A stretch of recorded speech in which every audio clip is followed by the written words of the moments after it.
Aimables téléspectateurs, chers invités, mesdames et messieurs, bonsoir et bienvenue dans votre émission de débat télévisé Guinée Forum, un espace d'échange permettant aux citoyens, aux autorités, mais aussi aux acteurs politiques et ceux de la société civile de discuter ensemble de leurs préoccupations afin de trouver des solutions idoines. Pour ce numéro donc de votre émission Guinée Forum, notre équipe de production est à Kakandé, chef-lieu de la région administrative de Boké. Ici, nous nous intéressons aux attentes des citoyens. Pour comprendre donc ces préoccupations, le NDI, le National Democratic Institute, a réalisé récemment une étude sur le terrain. L'objectif donc était d'identifier les besoins prioritaires des citoyens de cette partie de la Basse-Guinée. Quels ont donc été les résultats de cette étude? À quoi peuvent-ils servir? Comment les besoins et préoccupations exprimés par les citoyens peuvent être pris en compte par les décideurs dans les politiques publiques au niveau local et national? Et quelle est la perception de la société civile relative à la gouvernance locale? Ce sont là, entre autres questions, que nous allons discuter avec nos invités qui sont déjà autour de cette table. Il s'agit bien sûr de Elhadj Lansina Diakité.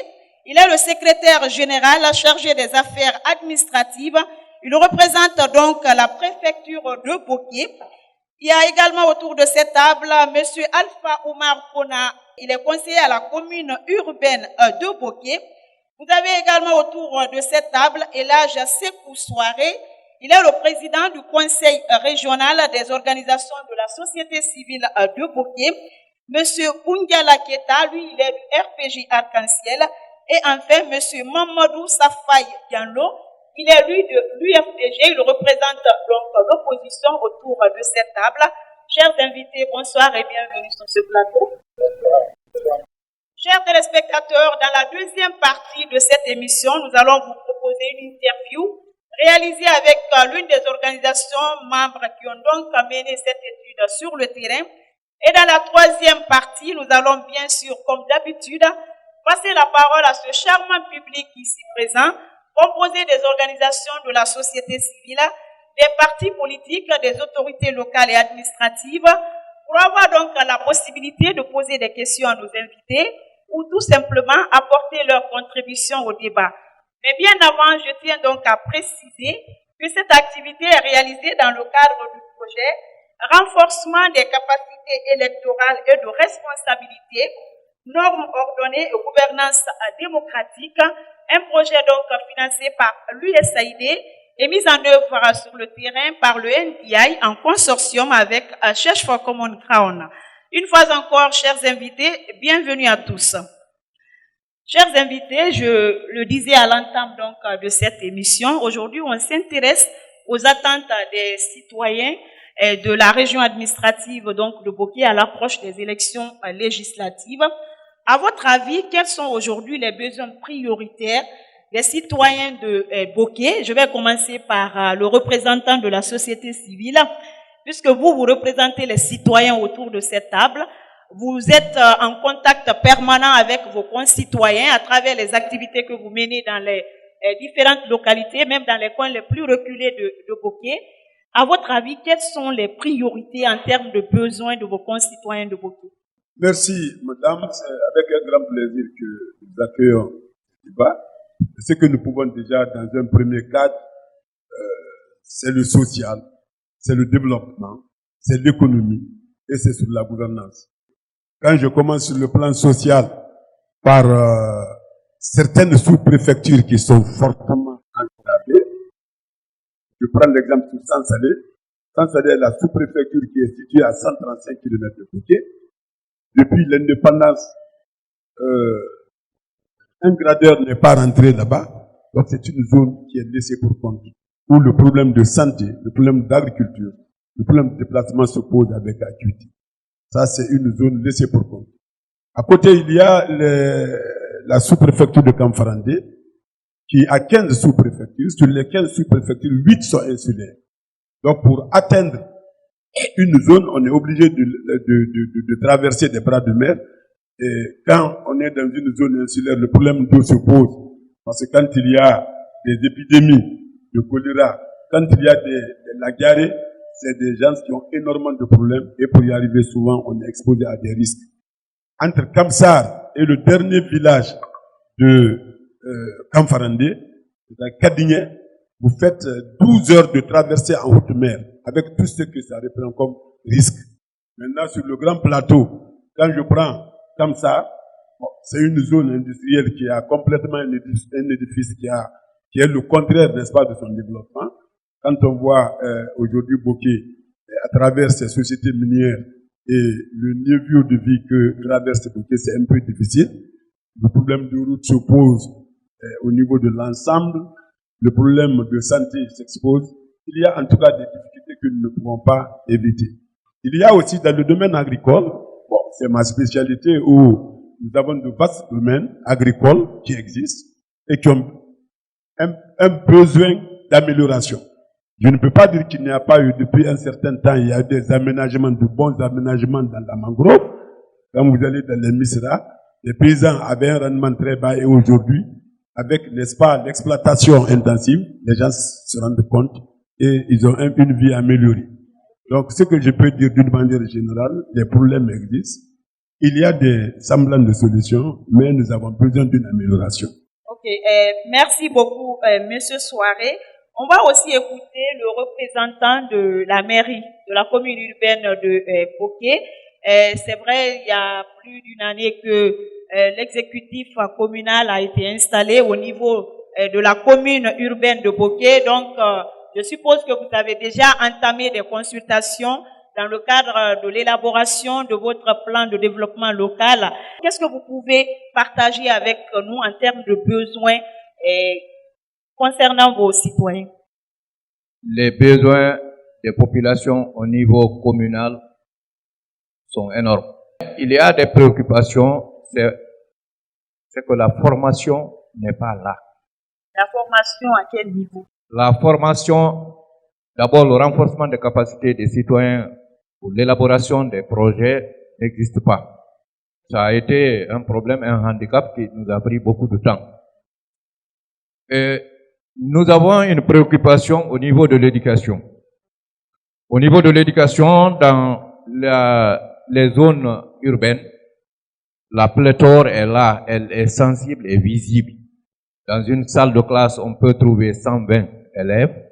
C'est une préoccupation majeure de la commune.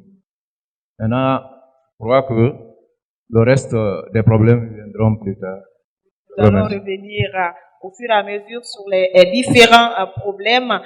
Monsieur le représentant de la préfecture, Monsieur Diakité, vous êtes des acteurs de terrain, vous représentez l'État au niveau local, vous êtes donc en contact permanent avec les citoyens, vous connaissez mieux leurs problèmes.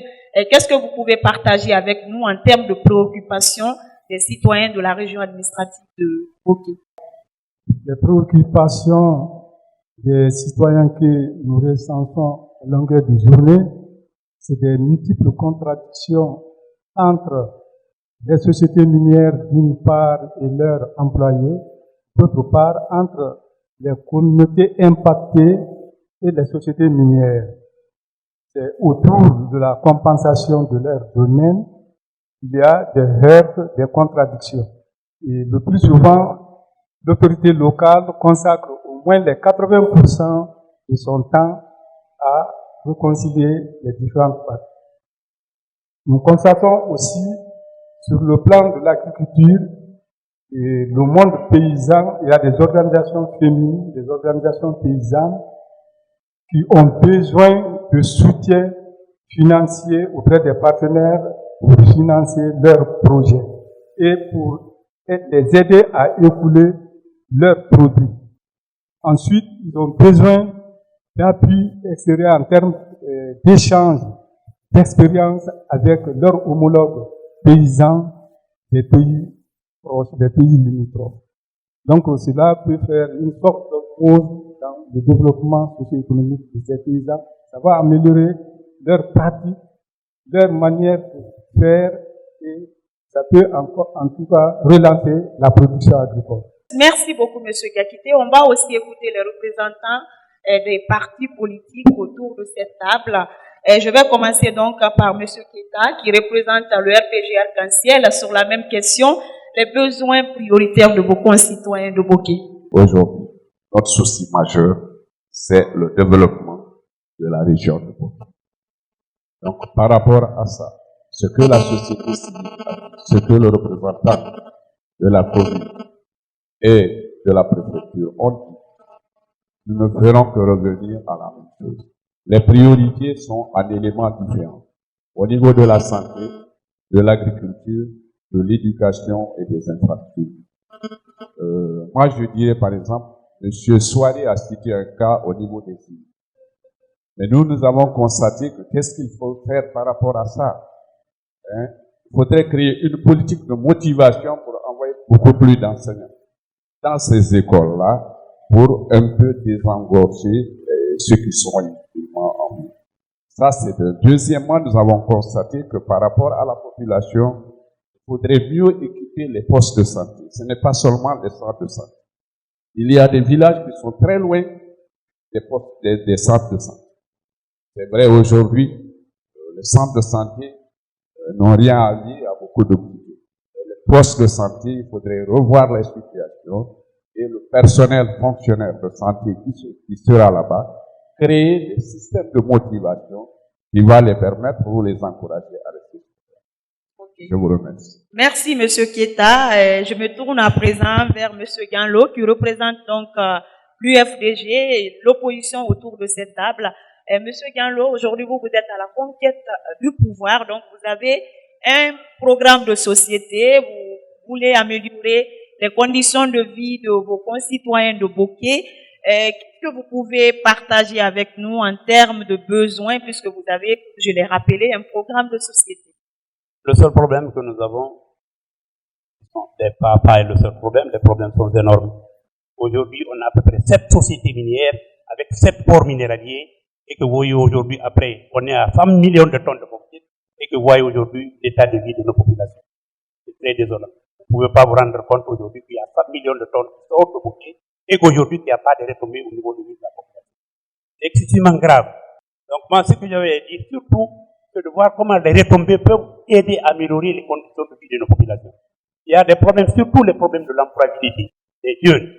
Aujourd'hui, vous allez dans ces sociétés minières, 70 à 80%, c'est des étrangers, des gens qui sont venus d'autres préfectures qui sont venus envahir nos populations ici sans un lendemain meilleur. Le problème le plus fondamental, c'est la redistribution des richesses. Si les richesses sont bien distribuées, nos enfants vont rester sur place, ils vont travailler sur place. Qu'est-ce que je veux dire? Qu'est-ce qu'aujourd'hui on est en train d'exporter la bauxite? Si cette bauxite était transformée sur place, on aurait créé aujourd'hui plus de postes de travail, plus de revenus à la population, plus d'impôts, plus de choses pour améliorer nos conditions de vie. Mais malheureusement aujourd'hui, ces richesses, on est en train de les créer ailleurs. L'autre problème que nous avons, c'est le non-respect du contenu local. Aujourd'hui, si on avait favorisé aujourd'hui, qu'il y ait des sociétés de Boké, on crée des sociétés à Boké, qui pouvaient être réellement des sous-traitants de ces sociétés, aujourd'hui on allait créer le développement. L'autre problème, vous m'excusez, on va continuer. Le cas du transport, vous allez dans le domaine des mines. Aujourd'hui, toutes les sociétés de transport ici, dans le domaine des mines, aucun fils de Boké ne gagne. C'est une préoccupation majeure. Alors que si c'est des enfants de Boké qui gagnaient les contrats de transport, l'argent qu'ils allaient gagner, ils allaient construire des écoles, ils allaient construire des hôtels, ils allaient construire, améliorer les conditions de vie de nos populations. Je vous le disais donc à l'entame de cette émission, pour l'identification des préoccupations des populations à la base, en vue de la formulation par les autorités locales et nationales de politiques publiques qui soient en adéquation avec les besoins dynamiques des populations, la mise à disposition aux partis politiques des programmes de société, ainsi que l'appui aux acteurs de la société civile d'éléments de langage pour des fins de plaidoyer, le NDI, le National Democratic Institute, a donc réalisé une étude sur le terrain pour l'identification des besoins prioritaires des citoyens de la région de Boké. Je vous invite donc à suivre la restitution des résultats de cette étude et on se retrouve juste après. Le travail consistait à organiser des focus group à l'intention de différents groupes cibles, notamment les jeunes, les femmes et les fonctionnaires, et avec bien sûr la prise en compte de questions genre, les personnes handicapées et d'autres personnes à mobilité réduite. Et les activités ont concerné les communes urbaines de Boké et de Fria. Les besoins exprimés par les citoyens étaient principalement dans les domaines sociaux, c'est-à-dire les besoins sociaux de base, notamment l'accès à l'eau, à l'électricité, et ensuite la route. Dans le cadre éducatif également, l'éducation a été vraiment au centre des débats et la santé aussi. Les besoins, comme je le disais tantôt, se situent dans le domaine éducatif. Généralement, les populations se sont plaintes de l'insuffisance d'écoles, surtout à l'élémentaire. Ils n'ont pas manqué de signaler les grandes distances à parcourir par les élèves, plus de 5 à 8 km parcourus pour aller dans les établissements d'enseignement élémentaire. Ensuite, ils ont signalé la qualité aussi de certains enseignants. Et quand on prend les besoins concernant l'eau, il y a eu cette question de l'accès à l'eau potable. Il y a certaines localités qui sont en manque total d'eau potable. Dans le domaine de la santé également, les besoins ont été exprimés quant à l'insuffisance des structures sanitaires. Quand des femmes ou les patients en un mot ont des distances à parcourir plus de 10 km pour acheminer les malades vers des centres de soins, et aussi le manque de produits. Là où ces centres de soins existent, il y a un manque total de produits et aussi l'insuffisance quant au personnel soignant. Parce qu'il faut reconnaître qu'à l'intérieur, il y a certains lieux où on peut voir un centre de santé ou un poste de santé où on assiste à la présence d'un seul agent de santé qui ne parvient vraiment pas à répondre aux besoins de population. Et quant à la gouvernance, il s'est avéré que les jeunes et les femmes ne sont pas représentés dans les instances de prise de décision. Quant au domaine économique, l'agriculture et l'élevage ont été également au centre des débats. Et il a été ressorti que l'agriculture et l'élevage tendent à être laissés pour compte parce que là, il a été signalé le manque total d'investissement dans ces domaines, que l'État ou même des particuliers s'intéressent peu à ces domaines. Les pratiques traditionnelles continuent à être là, donc ils posent problème. La pauvreté aidant, ce secteur aussi souffre énormément selon les différents focus group réalisés. Et quant aux mines, il faut reconnaître que les 2 zones qui ont servi de localité pour la réalisation de ces activités sont des zones minières. Et là également, il a été énuméré les problèmes liés dans ce cas. Les problèmes sont d'abord environnementaux, la dégradation de l'environnement, l'émission de la poussière ou des fumées. Ça a été aussi des problèmes qui ont été énumérés. Les recommandations ont été également notées quand on prend dans le domaine de l'éducation. Et les recommandations allaient dans le sens de la formation continue, bien sûr, des enseignants, la construction aussi des écoles dans les localités où ça manque, ou des lieux où il y a des écoles où on demande leur extension. Donc c'est de construire les écoles et renforcer la formation continue des enseignants. Et quant au domaine de la santé, il a été également demandé la construction des infrastructures sanitaires et leur équipement, et aussi la fourniture des médicaments, c'est-à-dire la mise à disposition des produits au niveau de ces structures de soins. Quant au secteur économique, l'agriculture, les recommandations allaient dans le sens d'aménagement des bas-fonds ou des plaines qui existent en abondance, leur aménagement, et aussi la formation des agronomes dans le cadre de l'utilisation surtout des engrais. Et les recommandations ont porté surtout l'utilisation des engrais organiques également. Et quant à l'élevage, les recommandations allaient dans le sens de la mise en place des parcs à bétail qui manquent également pour un peu réduire la divagation des animaux qui est source de beaucoup de conflits entre éleveurs et agriculteurs. Dans le domaine minier, également les recommandations n'ont pas manqué, telles que la création des centres de formation dans les zones où ça n'existe pas, surtout à Fria, la mise en place d'un centre de formation professionnelle pour favoriser l'adéquation entre la formation des jeunes et leur emploi. Ça a été une question fondamentale. Et toujours dans le domaine minier, quant à l'émission des fumées, il a été noté de prendre des précautions quant à l'usine de Fria qui émet d'énormes quantités de fumée qui envahit généralement la ville. Et notamment du côté de Bokeh, les recommandations allaient dans le sens de l'emploi jeune. Donc voilà en quelques mots les recommandations essentielles. Retour donc sur ce plateau. Je vous rappelle, chers téléspectateurs, mesdames et messieurs, que vous suivez toujours votre émission Guinée Forum. Et le thème porte sur les besoins prioritaires des citoyens de la région administrative de Bokeh. Chers invités, vous venez donc de suivre la restitution du travail effectué par le NDI sur le terrain. Quelle est donc votre appréciation par rapport à ce rapport? Je commence par M. Kouna. Je voudrais juste ajouter, au niveau du renforcement des capacités,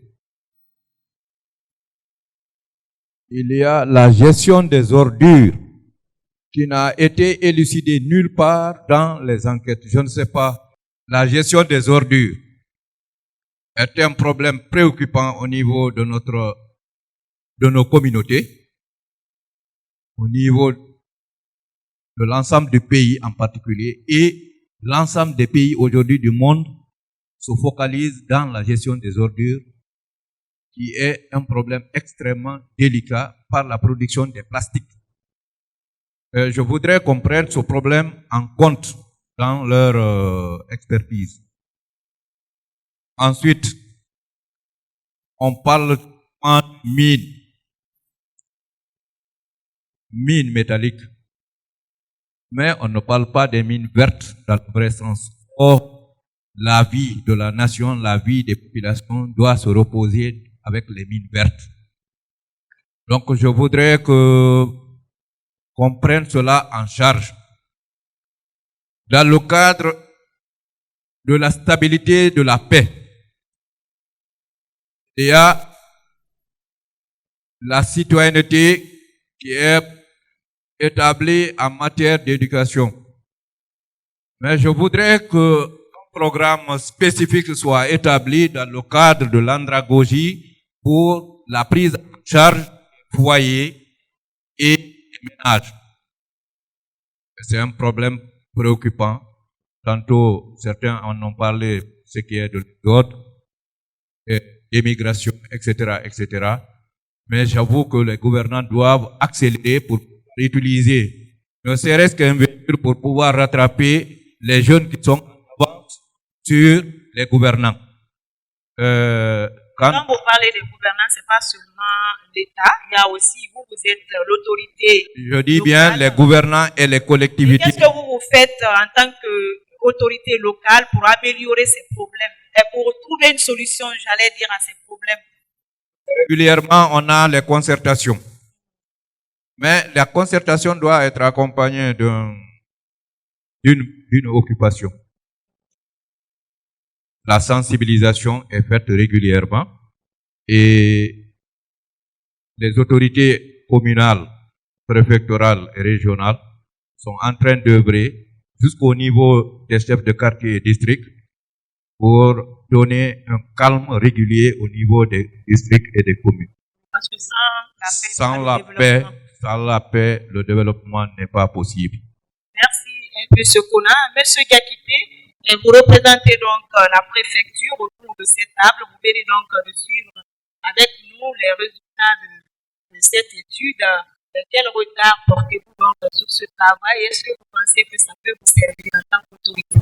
Ce que nous attribuerons comme élément additif, c'est la prise en charge des jeunes, des groupements de jeunes et de femmes dans les PAI des collectifs. Et il y a des efforts de certaines sociétés qui sont perceptibles au niveau de Kamsar, surtout des zones couvertes par la CPG au niveau des 3 préfectures, Boké, Gawal et Télémélé, à travers le projet d'appui aux activités génératrices de revenus. Ensuite, je recommanderais la création du renforcement des toutes petites entreprises qui avait été initié par la CDG et au niveau des autres agglomérations collaborent samedi. Et j'inviterai également les collectivités à l'utilisation à bon escient des fonds que pour la première fois que le gouvernement a initié. Avec la politique de décentralisation, c'est les collectivités qui doivent utiliser ces fonds en fonction des demandes, des priorités des populations. Il faut reconnaître ces efforts du gouvernement. Ça ne fait jamais fait nulle part en Afrique, dans la sous-région. Okay. Je vous remercie. Ok, M. Gakité, l'État fait assez d'efforts, mais il y a toujours des problèmes qui persistent. On va aussi écouter M. Ganlo, votre appréciation par rapport à ce travail du NDI. Donc, je remercie NDI. Vraiment, le travail a été fouillé et le travail était très pertinent. Mais malheureusement, comme l'a dit monsieur le secrétaire général, il n'y a pas d'œuvre humaine complet, parfait. Donc, il y a tout le temps des insuffisances. Donc, le problème que moi j'avais à dire, c'est le problème d'insuffisance de centres de santé de qualité. Quand vous allez dans les postes de santé, les centres de santé, mais c'est n'importe quoi. Il n'y a pas de centre de santé, ça. Par rapport aux autres pays, de la Guinée-Bissau, vous savez, et du Sénégal, j'ai fait près d'un mois là-bas. Et quand vous visitez leur centre de santé, vous voyez ce qui se passe de nous. Même les animaux, vous ne pouvez pas les envoyer dans nos centres de santé. L'autre problème, c'est que réellement, c'est quand on parle de l'exclusion des jeunes. Il faudrait aujourd'hui, les jeunes représentent près de 60 à 70% de la population guinéenne. Aujourd'hui, les jeunes n'ont qu'à prendre leur destin en main. Ils n'ont qu'à chercher aujourd'hui, si les jeunes s'associent, un jeune postule, il soutient ce jeune, c'est ce jeune qui va passer. L'autre problème, c'est le problème des baisses de production. Aujourd'hui, l'action minière a fait que la pollution est tellement forte qu'aujourd'hui, la production de l'anacarde est en train de baisser à tous les niveaux. Alors que l'anacarde constitue aujourd'hui le fondement de l'économie de Boké. Aujourd'hui, 70% des populations de Boké s'attellent à l'anacarde. Aujourd'hui, mais malheureusement aussi, même cette anacarde n'est pas transformée. Donc, honnêtement, on devait penser aujourd'hui à transformer nos plantes sur place. Monsieur le secrétaire général a parlé surtout du fonds créé par la CBG pour les activités génératrices de revenus et surtout qui est aujourd'hui, dont la gestion est remise à CECI. On vient de la Safra. À Kourouba, dans la préfecture, dans la région de Tambacounda, le CECI a créé là-bas réellement ce qu'on appelle des agropoles. Ils ont développé la culture de la banane sur le long du fleuve Sénégal. Aujourd'hui, le Sénégal n'importe plus de la banane. Et même aujourd'hui, ils sont en train d'exporter la banane. Aujourd'hui, pourquoi ne pas répertorier ces projets-là en Guinée pour que réellement conduit, après les mines, qu'on trouve d'autres activités à faire, soit l'anacarde, soit la banane, soit autre chose, parce que les mines vont s'épuiser. Et c'est plus rentable pour nos populations. Moi, je pense qu'il faut qu'on ait une vision. On est tous conscients qu'il y a assez de problèmes, mais l'État fait assez d'efforts aussi. Et pour pallier à tous ces problèmes, vous, je l'ai rappelé, comment dirais-je, au début de cette émission, vous êtes aujourd'hui à la conquête du pouvoir. Qu'est-ce que vous faites aujourd'hui pour appuyer, pour accompagner les autorités? Parce que l'État ne peut pas tout faire, ça aussi c'est une évidence. Il faut que chacun puisse quand même jouer sa partition. Qu'est-ce que vous faites? Merci. Nous, tout ce que nous avons fait, l'État, le contrepoids réellement du pouvoir exécutif, c'est l'opposition. C'est de critiquer, apporter des solutions.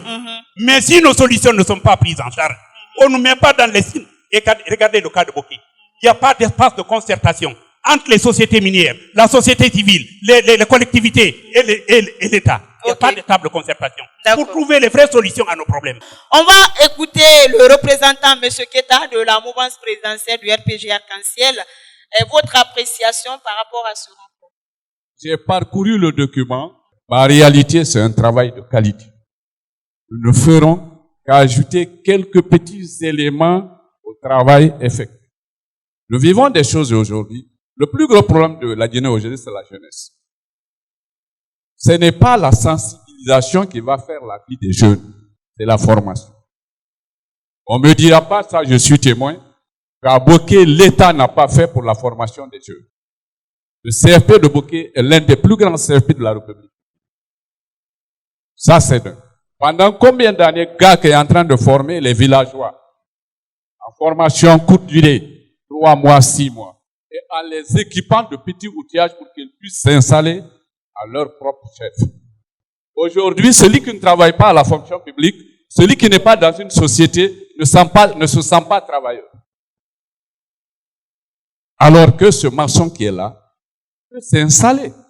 Ce plombier, ce menuisier, même le commerce, c'est du travail. Donc moi, je pense que notre problème se situe à 2 niveaux. Ce qui paye aujourd'hui, c'est la qualité de la formation que tu as reçue. Accepte de bien étudier, tu acceptes d'apprendre. Il n'y a pas de saut métier. Aujourd'hui, Boké est arrivé presque au pont à Tamaransi. Le courant qui était donné par celle du thermique. C'est maintenant que la Guinée pense construire des barrages. Il faut saluer ce gouvernement de ce qu'il a fait. Ok, merci, M. Keta. Avant donc de passer la parole au public, on va aussi écouter M. Soiré qui représente autour de cette table la société civile. Ce travail, c'est un peu pour accompagner les organisations de la société civile, puisque c'est vous qui devez mener cette étude pour un peu identifier les besoins et porter, attirer l'attention donc des décideurs par rapport à tous ces problèmes. Qu'est-ce que vous pensez de ce travail, M. Soiré? Comme annoncé au sommaire donc de cette émission, nous allons à présent passer la parole à ce charmant public composé des organisations de la société civile, des représentants de partis politiques, des autorités locales et administratives pour donc avoir la possibilité de poser des questions à nos invités ou tout simplement apporter leur contribution au débat. Le public, vous avez la parole. Je vous remercie vivement de m'avoir donné la parole. Je m'appelle Mahmoudou Mara. Je suis le président de l'association des personnes handicapées de Boké. En ce qui nous concerne, la priorité number 1 des personnes handicapées, c'est la paix. Bien que la paix. Parce que c'est cette paix qui est menacée. Depuis l'avènement de la chose, la démocratie dans notre pays, on n'a pas connu la paix. C'est Souma Serouba, enseignant à l'Uni de Boké. La première question est, quelles actions comptez-vous entreprendre auprès de ces sociétés minières pour que l'exploitation abusive de nos terres puisse être rationnelle afin que l'on puisse préserver l'environnement qui est menacé? Ça, c'est la première question adressée. La deuxième et la troisième, adressée aux représentants de la commune. La première question pour la commune en matière de santé. On dit que on a vu la publication ici, après toute analyse, la santé est le problème majeur de presque les citoyens de cette localité, de Boké. Alors, comment comptez-vous y remédier pendant que d'ailleurs le centre de santé de Yomboya est en train de souffrir pour le lancement? La troisième, quelle action mènerez-vous pour une solution à apporter aux enfants, ça c'est pour l'école, aux enfants qui parcourent près de 3 à 4 kilomètres pour aller dans les écoles et souvent en retard? Moi c'est Dr Ousmane Diallo, je suis médecin vétérinaire de formation, chargé du laboratoire au centre d'appui à l'élevage. J'ai écouté le compte rendu. Je veux intervenir sur 2 axes. Le premier axe, c'est sur l'agriculture. On a parlé de l'agriculture.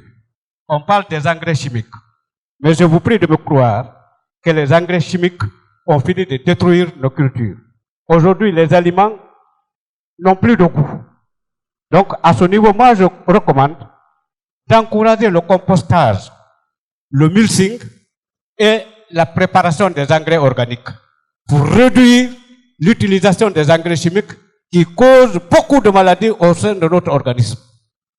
On parle employabilité des jeunes.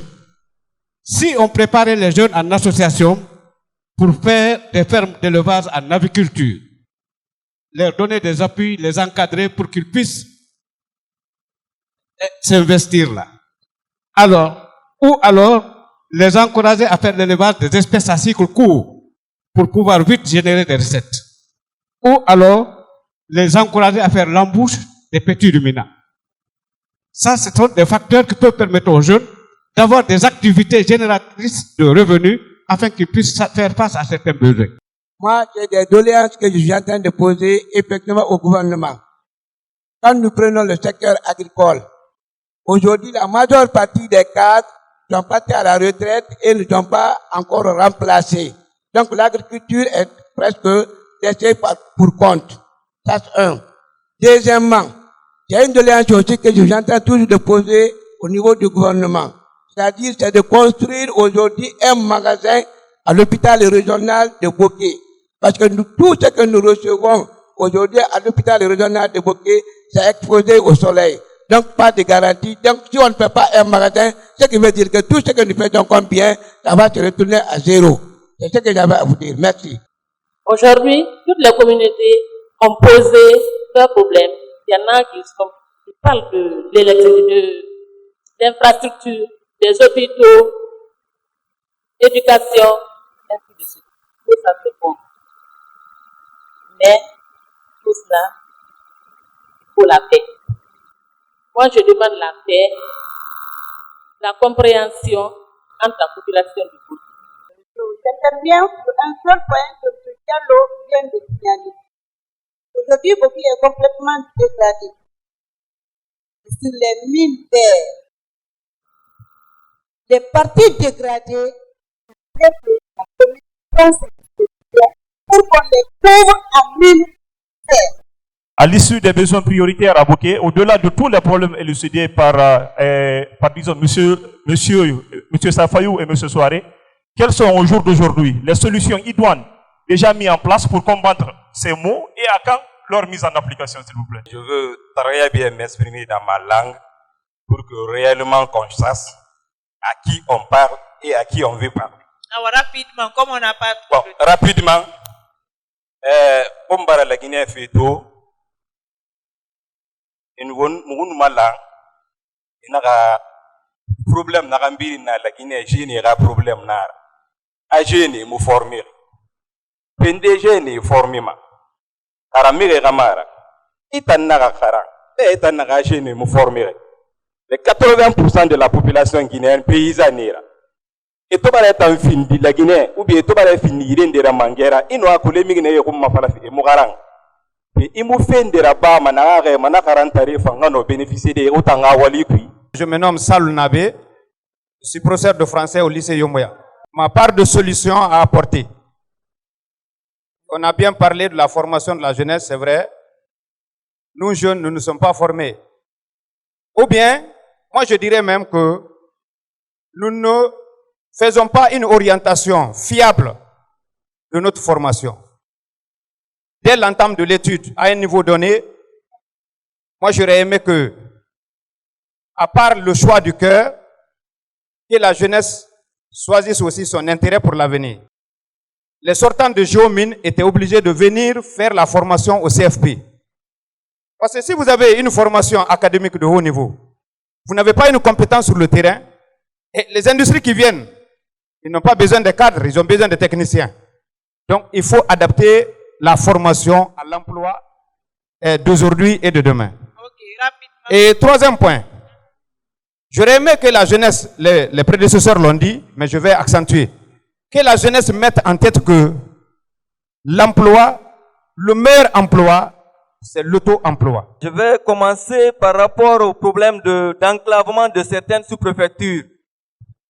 Et je vais surtout insister sur le cas de la sous-préfecture de Sansalé, qui est aujourd'hui considérée même comme une sous-préfecture de la Guinée-Bissau. Parce que cette sous-préfecture est abandonnée et oubliée par tout, je vais dire, toutes les autorités et même les autres investisseurs qui viennent en aide. Ma proposition ici, c'est quoi? Je sais que chaque année, maintenant, on espère que le FODEL va continuer à fonctionner.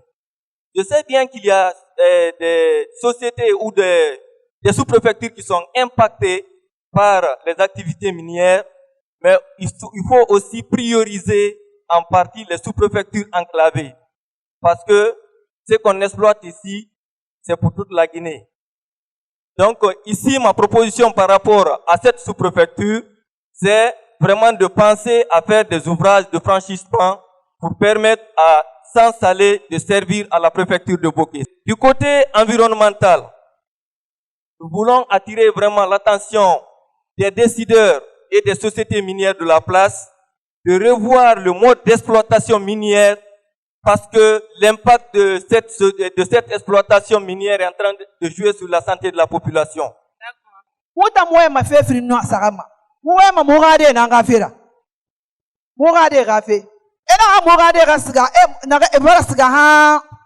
Terminal.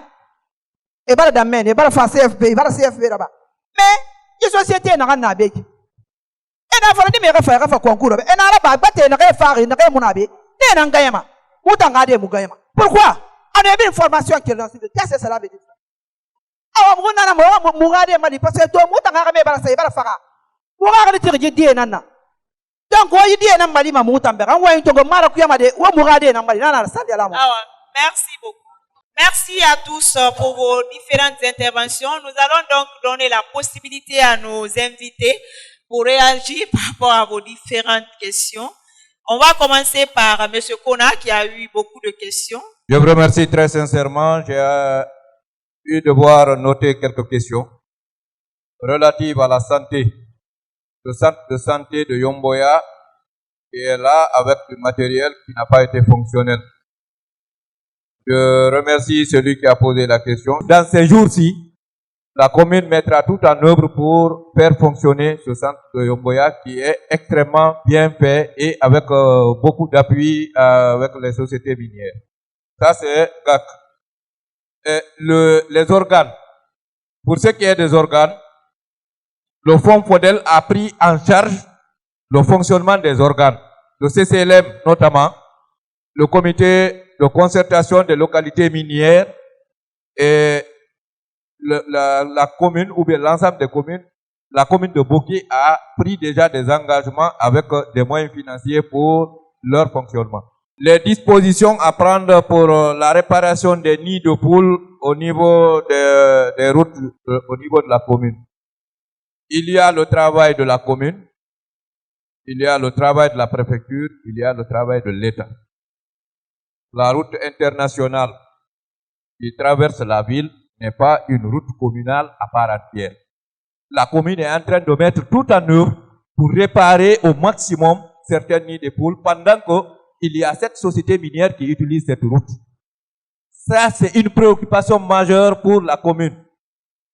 On ne donne pas des engagements directs, mais j'avoue que c'est une préoccupation et nous mettrons tout en œuvre, nous ne ménagerons aucun effort pour que l'État accepte de réparer cette route-là. Parce que c'est une priorité. Mais il y a des éléments qu'il faut aussi noter, c'est de garder les infrastructures déjà en place. C'est important. Extrêmement important. Le civisme. Le civisme, voilà pourquoi on a demandé à ce que le civisme parte du sommet jusqu'au niveau du foyer. Que des programmes soient établis par rapport à ça. Je vous remercie. Ok. On va aussi passer la parole à M. Diakité. Il y a eu des questions. Je vous remercie. M. Souma qui a posé une question pertinente par rapport au au freinage de l'exploitation abusive des sociétés minières. Je crois qu'il y a de gros efforts à fournir pour que ces sociétés respectent leur plan de gestion environnementale. Il y a un comité préfectoral de suivi environnemental qui est en place, qui va commencer à fonctionner très bientôt, et la préfecture a trouvé un bureau qui a été équipé par le PNUD. Les choses ne vont pas être à l'abandon. Par rapport à la réduction du VIH-Sida, ça c'est très simple. C'est l'abstinence, c'est le sérieux et c'est la protection des rapports sexuels, l'utilisation des préservatifs. Et vous connaissez ça mieux que moi. Donc ça, c'est les moyens de prévention. Mais qu'est-ce que les autorités font pour amener les citoyens à observer ces moyens de prévention? Pour les sensibilisations. Vous menez des actions dans ce sens? Oui, parce qu'il y a le Comité national de lutte contre le sida qui vient consulter la préfecture et qui met des cadres à leur disposition, qui travaille avec les structures, les organisations, les ONG. Ok, Monsieur Ganlo, c'est vrai, il n'y a pas eu de questions pour les partis politiques. Il y en a eu pour les partis. Ok, vous pouvez. Terna Blaïba a posé surtout de l'enclavement de Sansalé. C'est un problème majeur que nous avons. Donc, le problème fondamental aujourd'hui, si vous allez à Sansalé, c'est l'une des plus grandes zones productives de l'anacarde. Mais la majeure partie de leur anacarde est vendue vers zone. Aujourd'hui, à côté de Sansalé, ou la zone qu'on appelle la zone de Kébou, aujourd'hui se trouve un gisement de granit. Aujourd'hui, les gens, dans tout le Sénégal, il n'y a pas de granit. Dans toute la Gambie, il n'y a pas de granit.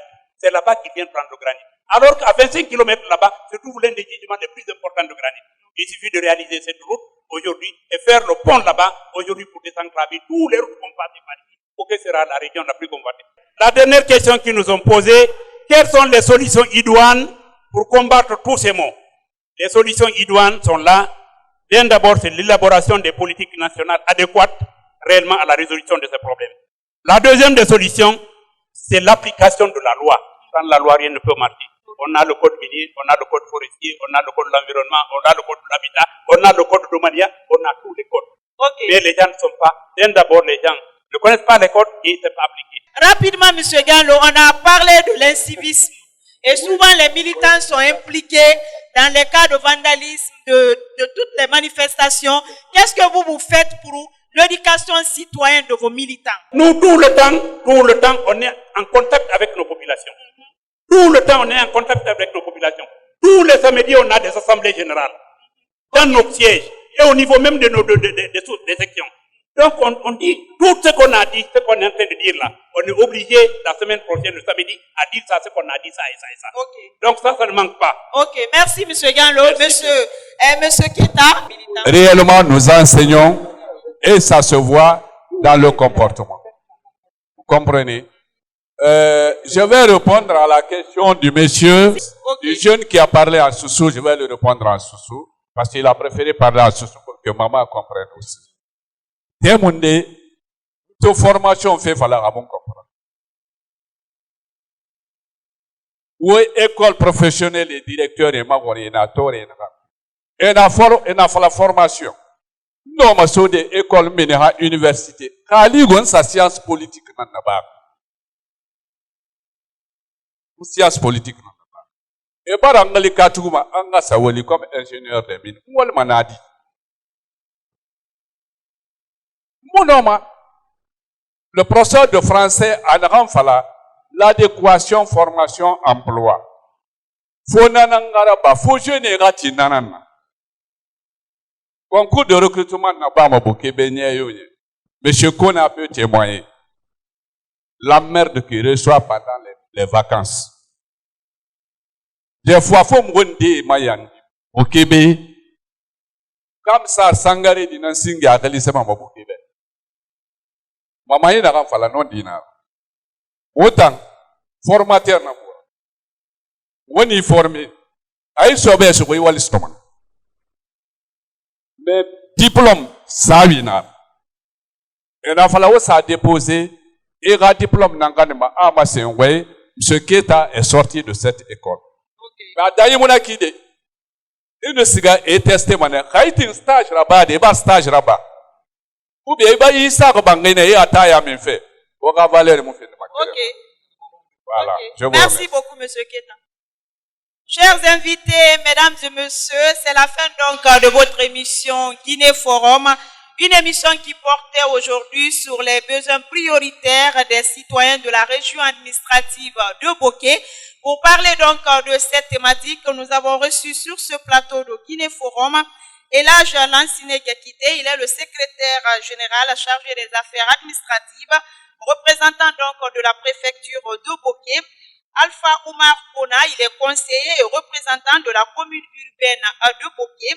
Elhadj Sekou Souare, président du conseil régional des organisations de la société civile de Bokeh. Monsieur Oungala Keita, lui, il est du RPG Arc-en-Ciel.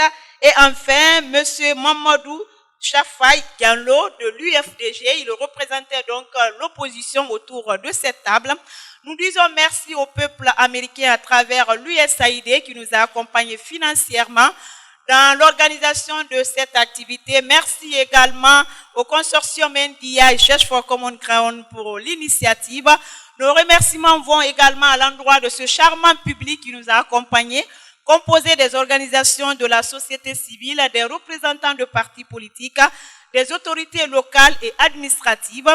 Nous vous donnons donc rendez-vous la semaine prochaine dans une autre localité, mais en attendant, portez-vous bien.